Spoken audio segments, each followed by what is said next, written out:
आइए जानते हैं आज के प्रमुख अंतर्राष्ट्रीय खबरों को। पहले एक नजर हेडलाइंस पर।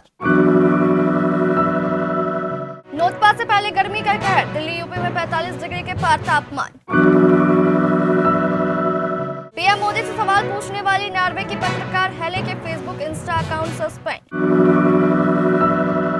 ट्विशा ने अगर खुदकुशी की तो शरीर पर चोट के निशान कैसे, राष्ट्रपति तक पहुंचे परिवार की अपील।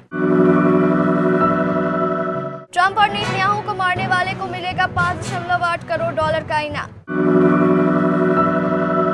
यूएई हमले पर ईरान को समझाने चला था जर्मनी, उसी की भाषा में दिया गया।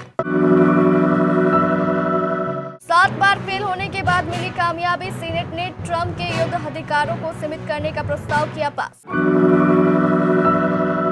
नाटो की नजरें अब हार्मूज पर, जहाजों की सुरक्षा के लिए तैनात कर सकता है विशेष मिशन। रॉकेट की रफ्तार पकड़ रहा सोना तो चांदी ने दी राहत। अमिताभ बच्चन नानावटी हॉस्पिटल में भर्ती, 16 मई से चल रहा इलाज।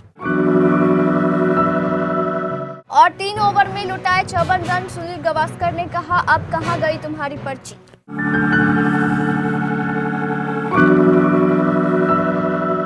उत्तर भारत के राज्यों में भीषण गर्मी और लू का प्रकोप लगातार बढ़ता जा रहा है, जिससे अगले 5 से 6 दिनों तक कोई राहत मिलने की उम्मीद नहीं है।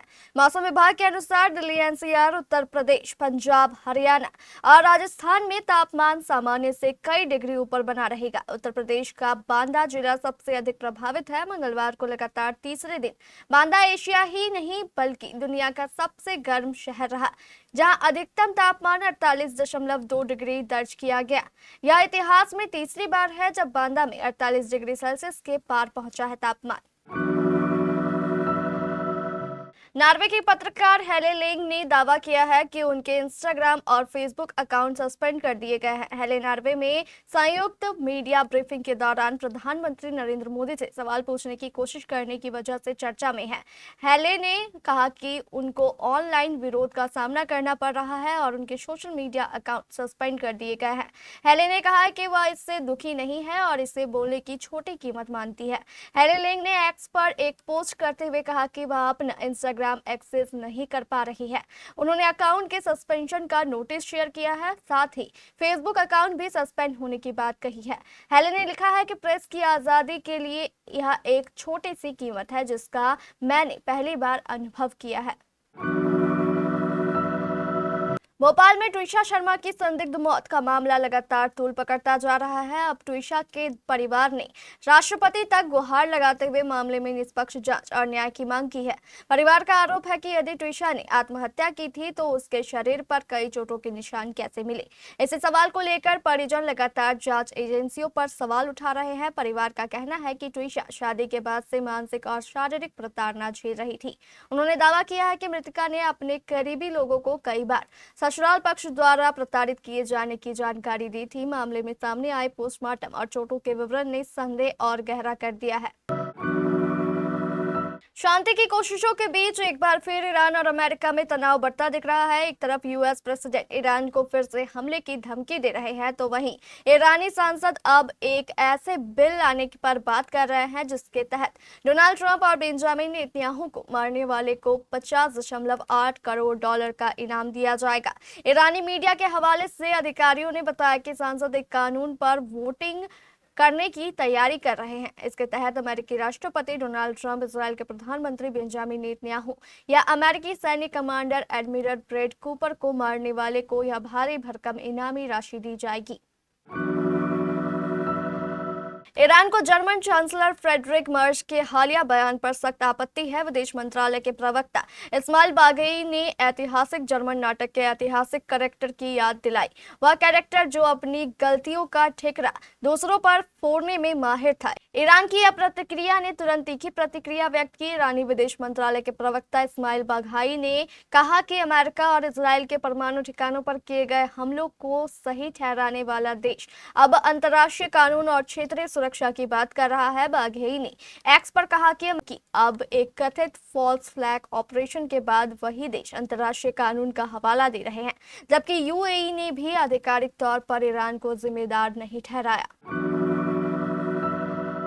7 बार की लगातार नाकामी के बाद आखिरकार अमेरिकी सीनेट ने मौजूदा अमेरिका के राष्ट्रपति ट्रंप के युद्ध अधिकारों को सीमित करने वाला एक अहम प्रस्ताव पास कर दिया।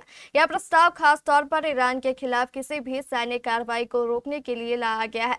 सीनेट का यह कदम ट्रंप प्रशासन के लिए एक बड़ा झटका माना जा रहा है, क्योंकि अब राष्ट्रपति अपनी मर्जी से ईरान के खिलाफ युद्ध का ऐलान नहीं कर पाएंगे।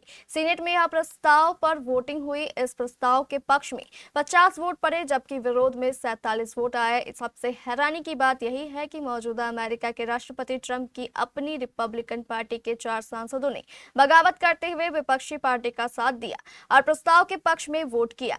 जिन 4 रिपब्लिकन नेताओं ने ट्रंप के खिलाफ जाकर वोट किया, उनके नाम सुसान कॉलिंस, लिसा मॉर्कोव्स्की, रैंड पॉल और बिल कैसिडी है। सीबीएस न्यूज के मुताबिक डेमोक्रेटिक पार्टी द्वारा इस प्रस्ताव को पास कराने का यह 8वां प्रयास था, जो अब जाकर सफल हुआ।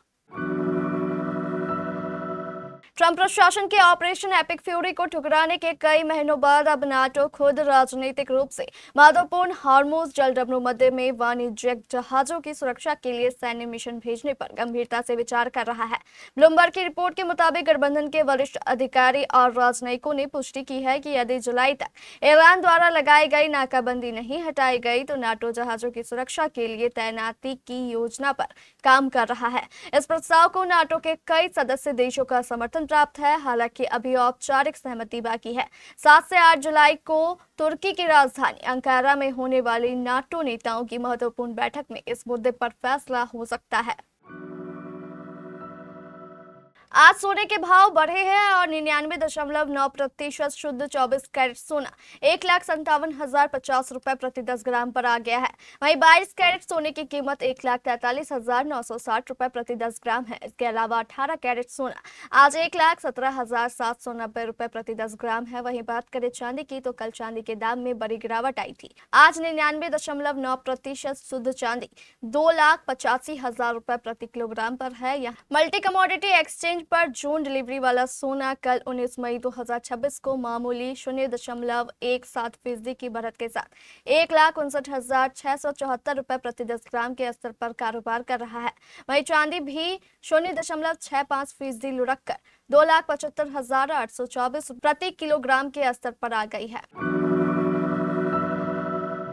बॉलीवुड के महानायक अमिताभ बच्चन इस वक्त नानावटी हॉस्पिटल में भर्ती है। बताया जा रहा है कि 16 मई से वे हॉस्पिटलाइज है। रिपोर्ट के मुताबिक मंगलवार की शाम अभिषेक बच्चन भी उन्हें देखने के लिए हॉस्पिटल पहुंचे, जो नानावटी के ए विंग में हॉस्पिटलाइज है। विक्की ललवानी ने यह जानकारी यूट्यूब चैनल पर शेयर की। उन्होंने बताया कि अमिताभ के हॉस्पिटलाइज होने की खबर को कंफर्म करने खुद नानावटी हॉस्पिटल पहुंचे थे और उन्हें खबर की कंफर्मेशन भी मिली। बताया जा रहा है कि उन्हें ए विंग तीसरी मंजिल में रखा गया है। उन्होंने अपनी रिपोर्ट में दावा किया है कि अभिषेक बच्चन मंगलवार शाम को पिता को देखने के लिए अस्पताल पहुंचे थे। राजस्थान रॉयल्स के खिलाफ खेले गए मुकाबले में लखनऊ सुपर जॉयंट्स की टीम को 7 विकेट से हार का सामना करना पड़ा। इस मैच में लखनऊ के तेज गेंदबाज आकाश सिंह को 3 ओवर में ही 54 रन पर गए। आकाश ने पिछले मैच में चेन्नई सुपर किंग्स के खिलाफ तगड़ी गेंदबाजी की थी, जिसके बाद वे लगातार जेब से पर्ची निकालने वाला सेलिब्रेशन कर रहे थे। लेकिन अब जब राजस्थान के खिलाफ उन्हें जमकर मार पड़ी तो दिग्गज क्रिकेटर सुनील गावस्कर ने उनकी आलोचना की। आकाश सिंह के प्रदर्शन पर सुनील गावस्कर की तीखी आलोचना का सामना करना पड़ा। 220 रनों के विशाल स्कोर का बचाव करते हुए उतरी लखनऊ की टीम के लिए आकाश सिंह का प्रदर्शन बेहद निराशाजनक रहा। इसके बावजूद मैदान पर उनके विकेट लेने के बाद के जश्न मनाने के अंदाज ने गावस्कर को खासा नाराज कर दिया।